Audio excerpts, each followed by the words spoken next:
Oh hey, how you doing everybody? Chef John here. We're back and make another video. Today we're going to do something I haven't made in a very long time. We're gonna make creme brulee. And this is a special treat for someone who recently got hurt. And so I'm doing it as a little surprise for them to give them a little pickup.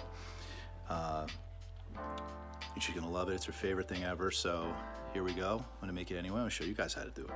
Here we go. All right, so the flavor we're making today is lavender. So if you don't have lavender, don't worry, you can make any flavor you want.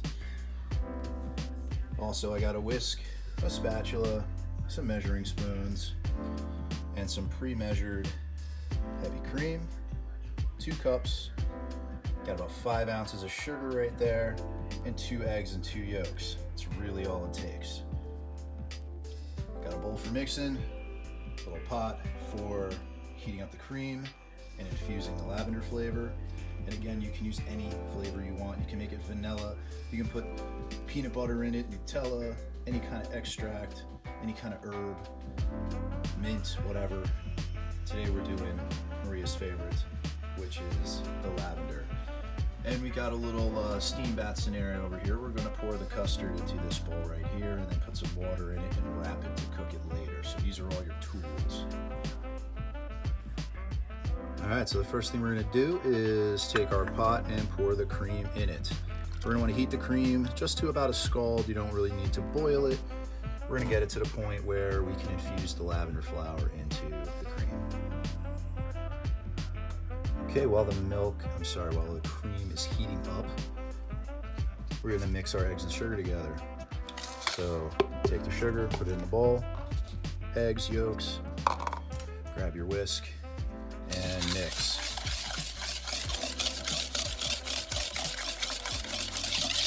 Just want to combine this,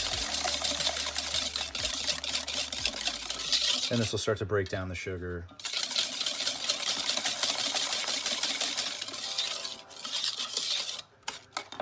That's really all you gotta do. Some recipes will call for it to get whipped really thick. I don't really find that's entirely necessary, so this will do just fine. All right, so I took this off the heat. It's hot to the touch, but not boiling. Where you test it with your finger and go, okay, we're good. Almost like you would prepare tea. I'm gonna put the lavender flower in there. Let's give it a little mix. And we're gonna let that infuse for about 10 minutes and then strain out the lavender. Okay, so the cream, of course. So the cream in the lavender has been steeping about 10 minutes. It's beautifully infused, and I just warmed it up a little bit more. So what we're gonna do is pour it through a strainer into a cup to get the solids out, because you don't want those bits of lavender floating around in your creme brulee. It's just for flavor. I'm gonna use the spatula to kind of push it through a little bit. Make sure you get all of that flavor out. All right, cool. So next order of business is we're gonna take this hot cream with the lavender infused flavor. You wanna pour it, or do you wanna whisk? Pour it. All right, I got Charlie with me again. Say hi, Charlie. Hi. Okay, cool.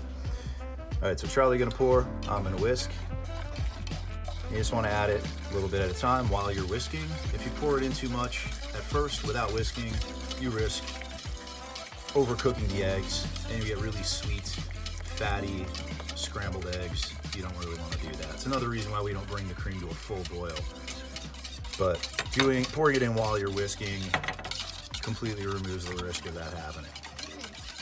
All right, so here we are. I'm just going to whisk it enough, make sure the sugar gets dissolved. Fully incorporated. Very good. All right. So the next thing I'm going to do is strain it into yet another container, because this will help get all those air bubbles out. So I'll put it back through the strainer, and it's easier to pour out of here. Oh, or get that back into site there, and there we go. Plus anything that may have been left behind will get caught in the strainer. Any egg particles, or there's still a little bit there if you can see it, little bits of egg and whatnot. This way it ensures it's really super smooth and creamy with no lumps or chunks or anything in there. So it may seem a tad excessive, but if you want it to be that way, that's the way to do it. All right, so we have our, that's right. All right, so here's our container. So we're gonna pour this into this baking pan. And there we go. Want to leave a little bit of room on the top. So we got a little bit extra. No big whoop. A little bit of room on the top.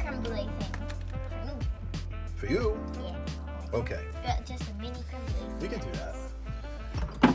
Here we are. We got some extra room in here, so we're gonna make a little mini creme brulee too.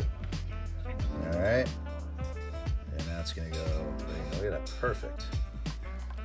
All right. Excellent, great idea, kiddo. All right. So yeah, leaving a little room on top because we're gonna caramelize sugar on top of it later to give it that signature, what makes it creme brulee.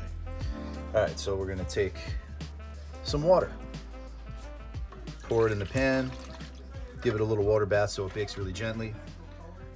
Going to fill it up about halfway up the sides of the container. So a little bit more. There we go. And then cover it with foil so it gets nice steam bath while it cooks. Seal that real good. Yepper. All that water in there is gonna get hot in the oven, and cook it with steam so it cooks nice and easy, so it doesn't overcook and gets super creamy and delicious. So this is gonna go in the oven, 300 degrees, about 35 minutes, and we're gonna check it out.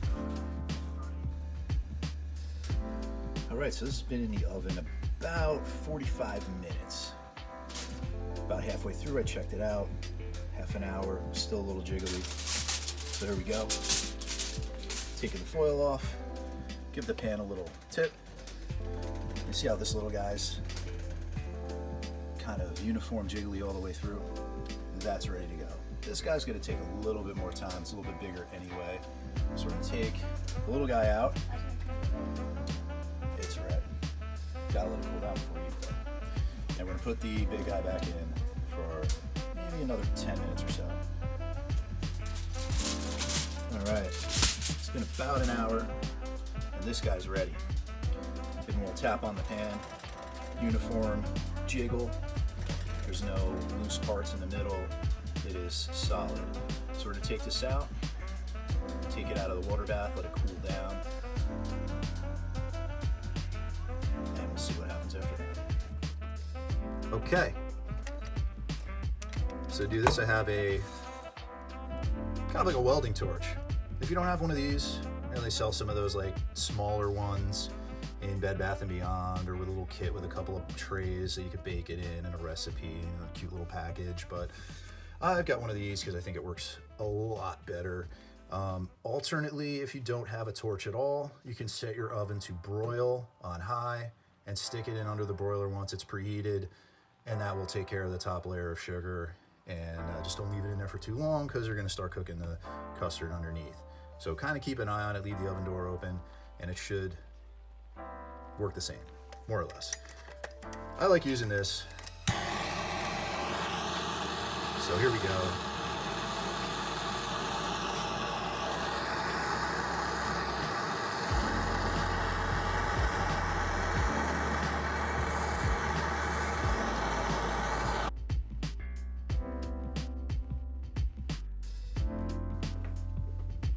So this is the finished product.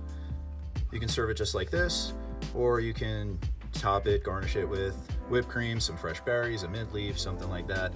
Whatever you want to do to fancy it up. But this is as simple as it gets, and it's delicious, and you can make it for yourselves and your families as well while you're all at home hanging out. Full recipe coming.